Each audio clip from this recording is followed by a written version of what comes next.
Hi there, Health Coach Darcy here, and today I have a guest.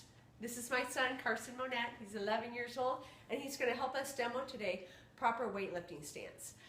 This is important to protect your back, to protect your knees, to protect your hips. It's not only used in weightlifting. Think of it as more kind of a lifestyle stance. It's important when you're vacuuming, mowing the lawn, standing in line, sitting in the car. So first thing we're going to do is, if you can see how his feet are, that's his natural posture. They're a little bit slightly turned out. What I want you to think about, what I want you to do, and Carson, you can do this, is bring your feet so they're parallel to each other, from toe to heel, parallel to each other. For a lot of people, that's going to mean popping those heels out so they're not standing like this. What happens when you stand like this is when you go down to do a squat or bending movement, it's going to make this outside part of your quadriceps tight, the inside is weak. If we're doing this part and come down and do a squat with me, Carson, sticking that booty out, with this it sets your knees up nice to track over that the big toe and the toe next to it, right over that area. You want to do that and think about your knees being on rails so that they don't cave in and that they don't bow out. Stick the booty out, there you go. So now look at your knees where they're tracking right over your toes. That's what you want to look at first. It's the positioning of your feet. They're your foundation. Next, what we're going to look at, go ahead and stand up straight, is the position of your hips. And I'm actually going to turn this way. What this is going to do is we're going to be looking at the spine. I'm just going to fold that up like that. So we have movement in our spine without moving anything else other than our hips. So Carson, if you want to go ahead and kind of like you're tucking your tail under, tuck that tail under, there you go. So if he rotates his hips through, I call it bad dog, tucking the tail. Now go ahead and stick the booty out just by moving the hips. See what that did to his spine? That's called happy cat. So tuck it again, tuck it under, so see what that is. So then what he's going to do is in between that happy cat, bad dog range, he's going to find the middle part. So find the middle part of that happy cat. Now bad dog, go to bad dog. Okay, now go right in the middle. What that does is that's going to put him in neutral spine. Okay, so you want to find your happy cat, bad dog, and go to neutral spine. The next part we're going to look at is shoulders. Go ahead and turn front again.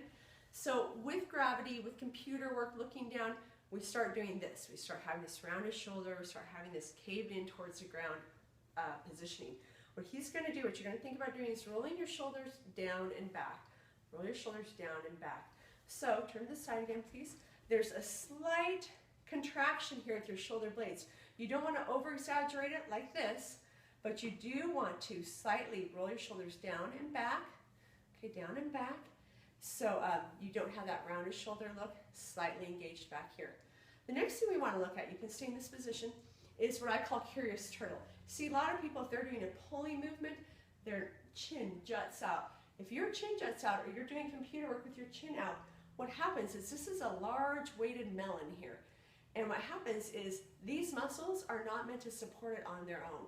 So you build up extra cartilage here.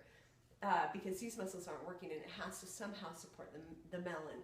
So what you want to do is you want to always think about bringing that head right back over the shoulder girdle. So instead of here, you're here. Okay, think about even when you're working on the computer, don't be hyperextended. Okay, Carson, so that's a proper form. You're going to look at your feet. You're going to think about your knees when you go down. You're going to think about that happy cat, bad dog. Put it into right in between those. You're going to roll your shoulders down and back and make sure your curious turtle is in. Now in that oh so comfortable natural position, stick your right arm out to the side. That would be your left arm. You can do your left arm, that's fine. Resist me pushing down. Okay, just relax on your body, resist me pushing down. Okay, now here's where we talk about engaging the core. I want you to contract your glutes, so squeeze your booty together, pulling your belly button. Okay, still breathe though, still be able to breathe. Stick your arm out to the side. You can do this at home to experiment. Now resist me pushing down. Okay, so I don't know if you can see that on the screen, but how did that feel? Did you feel stronger the first or the second time? Second. The second time when everything was contracted. That's what engaging that core means. So you can see how when you tighten up here and you give your back, you give your body that good base, it makes you stronger. That's why anytime you're working out, as your workouts progress and get harder, what you expect of your core should be getting harder and progressing too to help support that strength. Okay, that's all we have for you today. Hope you can get a chance to practice this. Be looking at your feet, making sure they're parallel. Try and happy cat, bad dog. Think about what your shoulder's doing. Think about curious turtle, putting that melon over the shoulder girdle. When you're driving, When you're in line at the store, just start thinking and putting yourself in this comfortable position. When you walk, think about what your body's doing. Okay? That's all. Hope it helped. Have a great day. Bye.